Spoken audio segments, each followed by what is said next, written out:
Hey guys, welcome back to another video. I'm going to teach you today how to pick your name for your domain.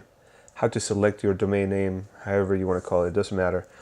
Your domain name is very important, but it also is not as critical as you may think. The domain name, of course, is the name people type into the browser to find your website. For example, yahoo.com, notagrouch.com, howtoblogtutorials.com. All these are domain names. And without getting too technical, what that means is that when somebody types in that name into the address, whether it's .com, .net, .org, .tv, and now there's hundreds of them, I think, the internet goes out and finds that website, finds the actual number of that website, it's called an IP address, and then sends it back to the person that requested it on their browser. So it's important in quite a few ways, and that's what I'm going to talk about today. So if you want more details on this, check out the blog post. It will be in the description below. But essentially, I'm going to give you some tips when coming up with your domain name. Think about the long term of your domain name. For example, you may want to talk about automobiles, and you want to do that today, and you decide, hey, I'm going to talk about the car that I have. You know, how to maintain a Honda Accord, for example. Instead of thinking about that, what happens if in a month or 2 months or in a year you change cars and now it's no longer a Honda? Now your domain doesn't make sense. So you're going to be stuck with that, or you're going to have to start over from scratch. So it's better to think a little bit more long term. So think about maybe carmaintenance.com or something like that.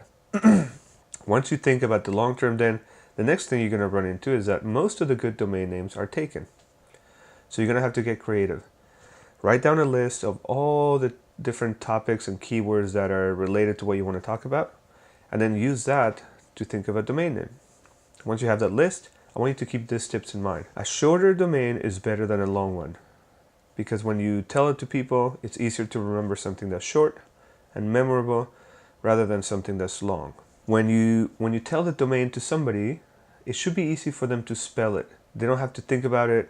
So if they go and turn to their computer, or a few hours later they go to their computer and try to type it in, or try to type it into their phone, they're not going to make a spelling mistake. Don't switch numbers, for example.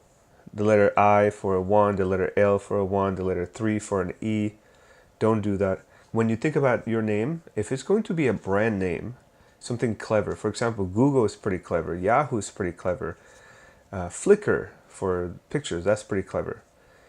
Those names need a lot of effort to promote and branding. So if you're not really good at branding, or you don't know what it takes to do branding, try to stay away from those names. It will be tougher to promote than something that is more down to earth.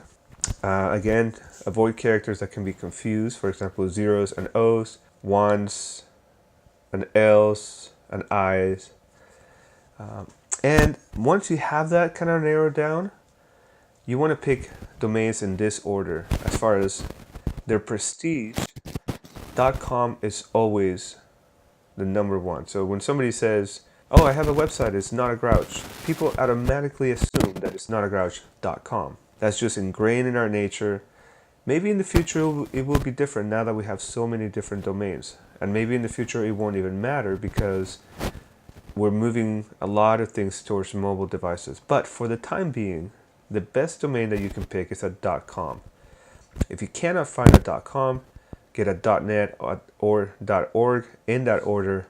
Then after that, of course, if you're in a specific country that has their own domain, maybe you want to look into that as well. For example, India is .in, Mexico is .mx.co, and the UK is .uk.co, and things like that. If you want to be very specific, you could buy one of the new vanity domains, for example, .blog or .me or .tv. That's fine.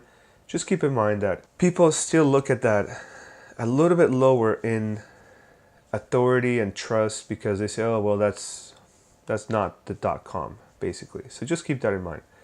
If you are able to, financially, to buy all the different domains, then do it. For example, mydomain.com, .net, .org, .tv, maybe a few other ones, just in case you want to expand to those mediums or you want to take advantage of that extension. And I can cover that in a different video. If you have any questions about that, let me know.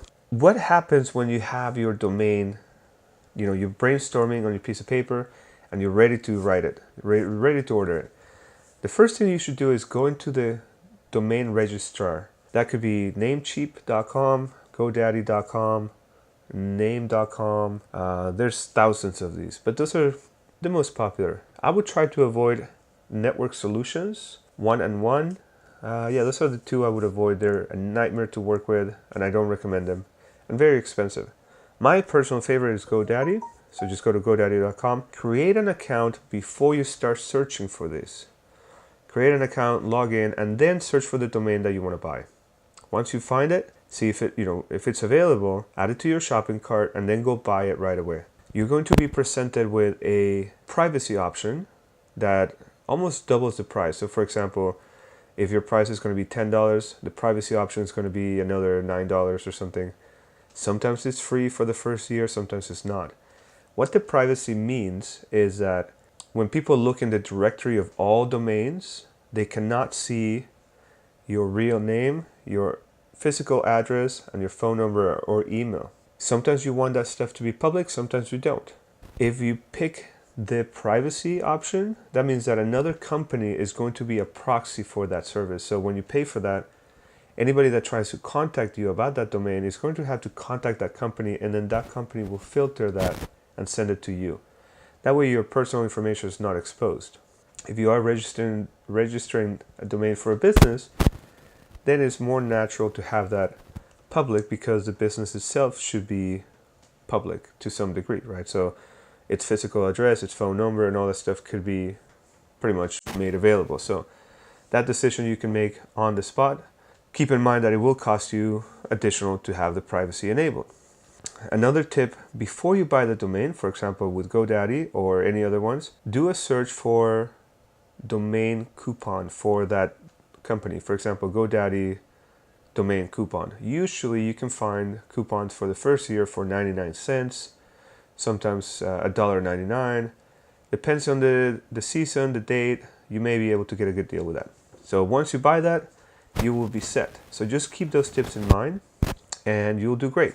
If you have any questions about this video or anything that I've talked about in the past, please leave me a comment and I'll get back to you. If you're new around here and you like this video, please don't forget to subscribe and give me a thumbs up. Continue making more videos for you. Thanks a lot, and I'll talk to you in the next video.